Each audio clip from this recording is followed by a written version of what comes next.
Alrighty, Red Dogs fans, this is another edition of the Dog Pound. I know we are 2 weeks out. We did not have one last week.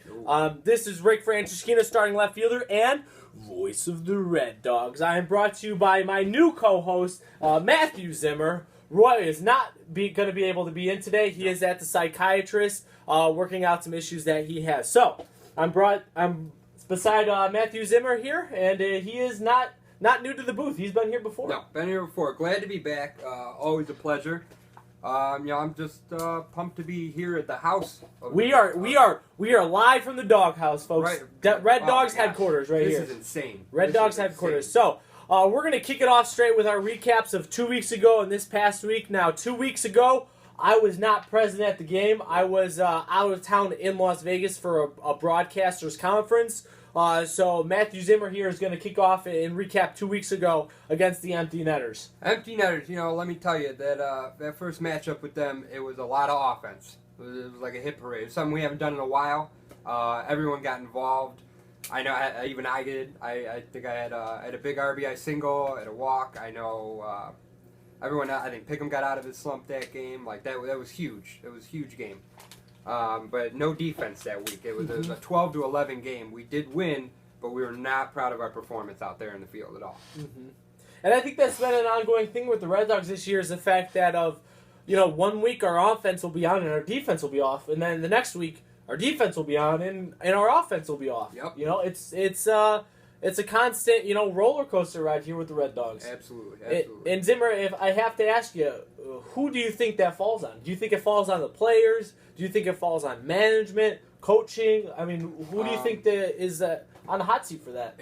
It's got to be management. It's got to be Dougie Lammy out there. Mm-hmm. I don't know what it is. If it's the lineup he's doing, he's not putting enough pressure on us, or maybe too much pressure on some people. But it's not on us. That's for sure. No, I would agree with that at 100%. Yeah. I mean, we talked about it 2 weeks ago with this Dougie Lammy, the guy, and I'm sitting here, the inconsistencies over and over and over, year after year. The only thing that's been consistent those years has been Dougie Lammy at the helm. Now, our players have been different.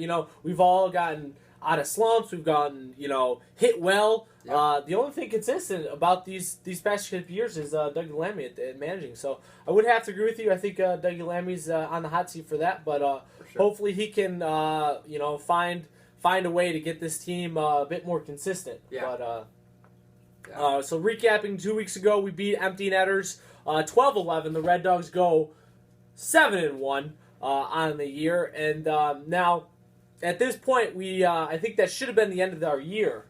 But we had a couple rainouts early in the year, so we still doing some makeups here, and that's what we did this past week.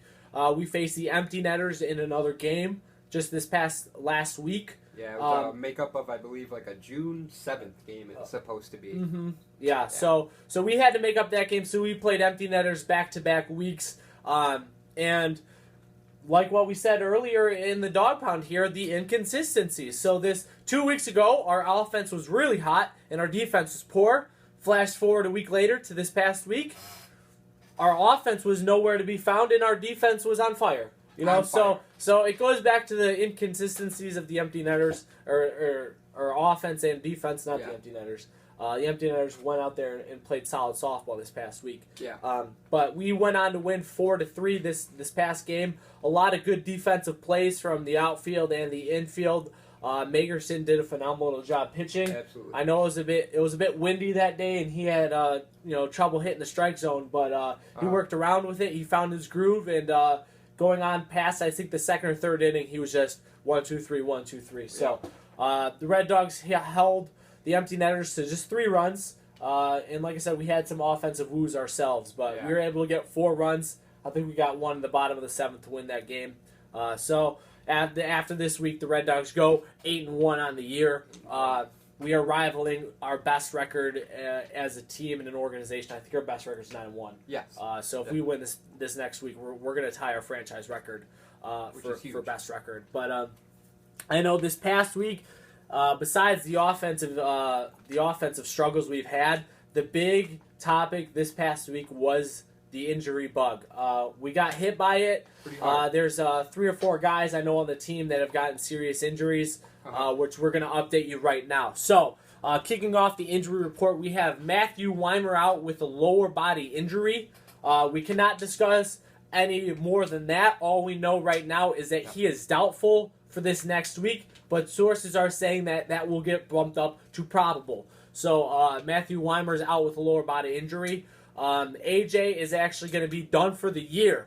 He actually got placed on the IR this past week.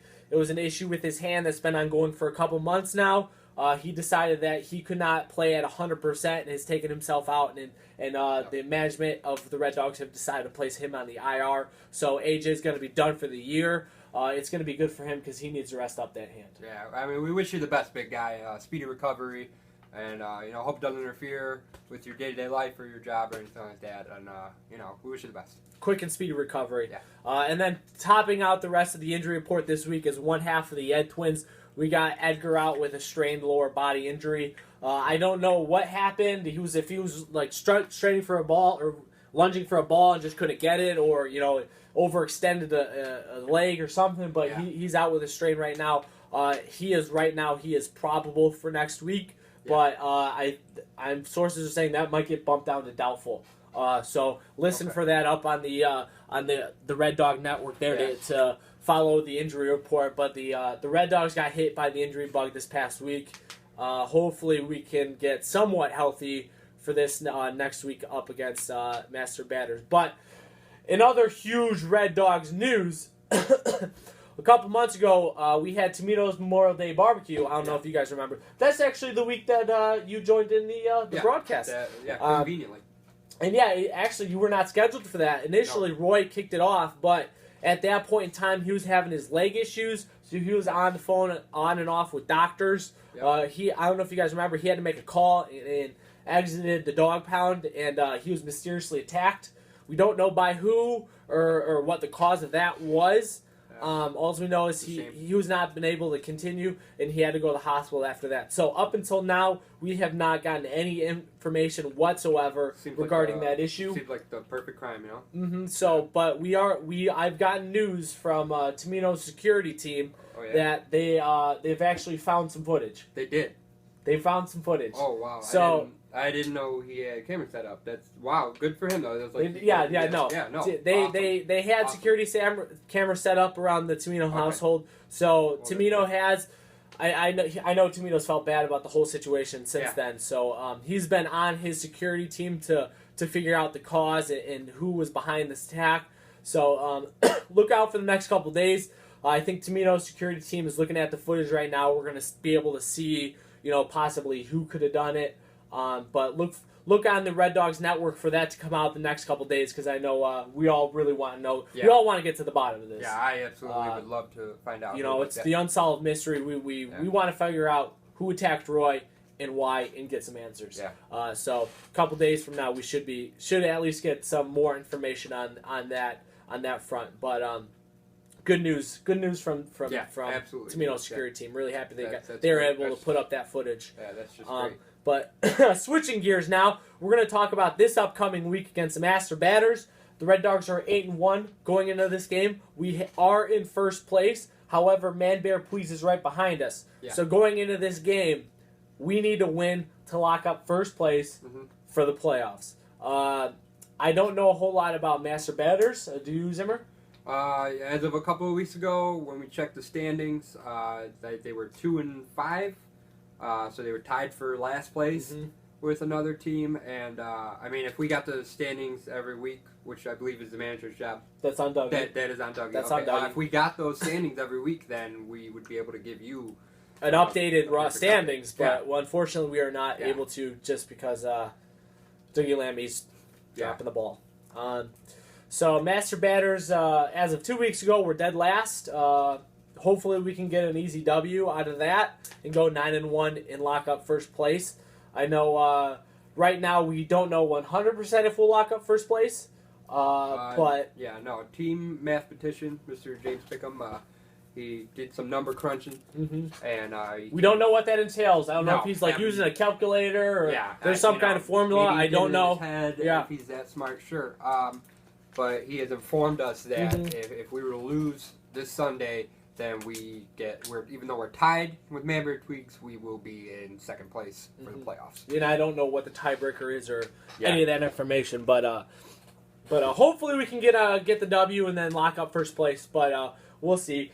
But the important news and the exciting breaking news that we want to tell the Red Dogs Nation as of right now, this is the Red Dogs Nation exclusive. On the Dog Pound here. It is the return of Dan Hunaway. I know we had him early. Awesome. I know we had him earlier in the summer. Excited. Usually we're only graced with one presence from him this year, but this year we got 2 times that Dan Hunaway is going to go on the Red Dogs lineup. So Christmas in July. he's going to throw up on the old retro jersey. He's going to jog himself out in the outfield and hopefully help us get a W. Yeah, we're going to need him. I know Jay won't be there this week. Mm-hmm. He'll be in Vegas, so to have Huno's arm out there in center was just perfect. Mm-hmm. So, and there's rumors. There is rumors that he might stay for a playoff game. Whoa. So we don't know 100% on that yet. We'll have to talk to his agent and see, what's going on with his availability. Right. But that'd be great if we can get him for a playoff game too. Yeah, absolutely. That is great. So that game is this upcoming Sunday at 6:30 at C5 against Master Batters. Hopefully the Red Dogs can go up 9-1 and tie a franchise record for wins in a season. Absolutely. And winning percentage. But the other interesting news before I want to let the Red Dog Nation go here is I heard you talking to the Prez about a possible Pete Rose signing. We were talking about maybe even bringing him in next year to manage the team, or at least help Dougie out, learning some managerial skills. But bad news coming out today. I saw it online. The Joliet Slammers have signed Pete Rose to their coaching squad. So we missed that one. We missed out on that boat. I'm a little sad about it. That would have been fantastic. Yeah, it would have been great. Pete Rose would have looked good in the Red Dog red and black. Absolutely. It would have been phenomenal. So unfortunately, we miss out on Pete Rose. But if Dougie's able to get the big win, like he promised, that was he promised on the Dougie's Corner, Coach's Corner. He promised a championship. The bold move. If he doesn't get that, I think we might be having a new manager come next year. Yeah, I don't know. We don't know at this point. So we look to see you guys this upcoming Sunday at C5 at 6:30 to watch us beat Master Batter. This has been another edition of the Dog Pound. Matthew Zimmer, thanks for joining me on the broadcast. It's a pleasure. Always. And Red Dog Nation, as always, keep on barking.